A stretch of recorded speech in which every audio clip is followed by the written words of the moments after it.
from shock to anger. The military coup in Myanmar has sparked public displays of outrage, with people banging pots and pans overnight in its biggest city, Yangon. 2 days after the takeover that ousted Aung San Suu Kyi and her government, calls for civil disobedience, mostly online, are growing. Doctors and nurses in at least 30 towns have gone on strike to oppose the coup, an act of defiance with potentially dangerous consequences in a country with one of South Asia's highest coronavirus death tolls. But there's still reluctance to protest openly. Some analysts say what happens over the next week could define the country's political future for years to come. Right now, I don't know if people are planning something big, but my guess is that if we go from the past, either this happens in the next 4 or 5 days, or it'll just cool down. Military vehicles now line the streets of major cities. In a country still adapting after years of military rule where dissidents were silenced and opponents arrested, protests carry high risks.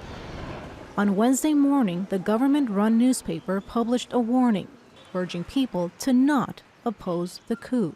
At the moment, people are buying the newspapers to know the latest, but I don't think they'll keep buying it later on, when photographs of military leaders begin to appear on the cover. Some say it's disgusting to see. Myanmar's elected leader and head of the National League for Democracy, Aung San Suu Kyi, won a landslide victory in elections in November. Following a large loss of parties favored by the military, it declared the election fraudulent.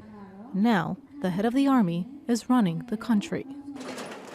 Amid mounting international criticism, people are now wondering whether their country's brief experience of democracy has perhaps come to an end. Katia, Lopez-Hodoyan, Al Jazeera.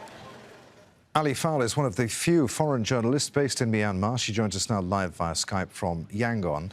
So police have filed charges against Aung San Suu Kyi and the president. What have they charged them with, Ali? Well, Aung San Suu Kyi has been charged under the Import-Export Act for apparently being in possession of communications equipment. Now, the Import-Export Act is incredibly broadly written. It's notorious under the former military regime for creating political prisoners. And it was thought that when Aung San Suu Kyi's party came into power, they might revoke or at least reform a lot of these laws. And this is definitely one of the most notorious ones. So they're presumably kicking themselves now that they didn't prioritize that. And there were a lot of questions about why they hadn't addressed that, because it's left them vulnerable now in this situation. And the president, he's been charged under the Natural Disasters Act for breach of COVID rules. That's thought to refer to a time during the election campaign.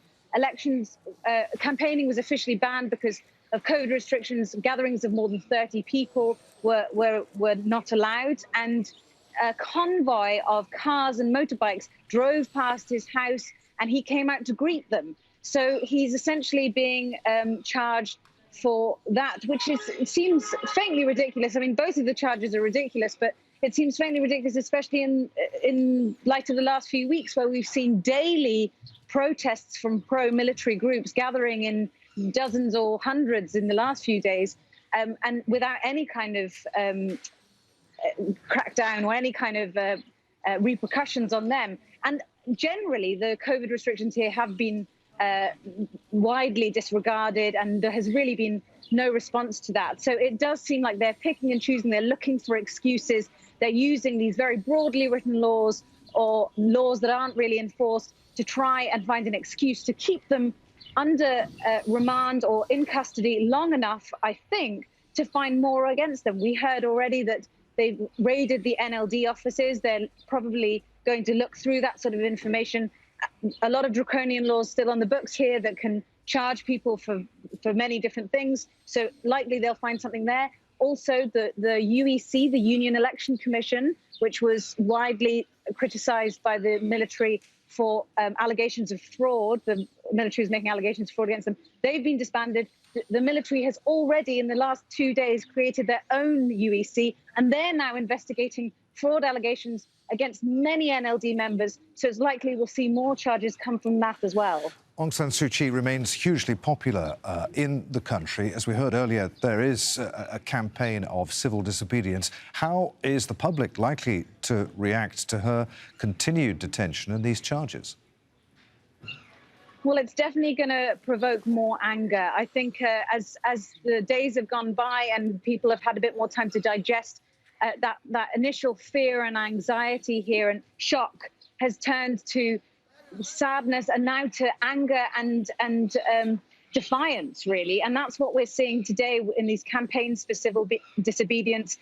We've heard already about the hospital workers who are refusing to work. Their staff from government hospitals, what they're essentially saying is, we will not work under the military. And they're trying to show the military that without the people's support and cooperation, the country won't function. But it's a risky game. And it's interesting to see how this will develop. We don't know whether we'll see people coming to the streets. We know from Myanmar's military, the military in Myanmar's actions in the past, what crackdowns on popular uprisings can look like. We saw it in 2007. We saw it in 1988. They can crack down hard in violent, deadly responses to popular uprisings. So it's possible that this is a new approach, or it's possible that they're just biding their time to wait and respond when more information about what's really going to happen to Aung San Suu Kyi comes out. Ali Fowle reporting live there from Yangon. Ali, many thanks indeed.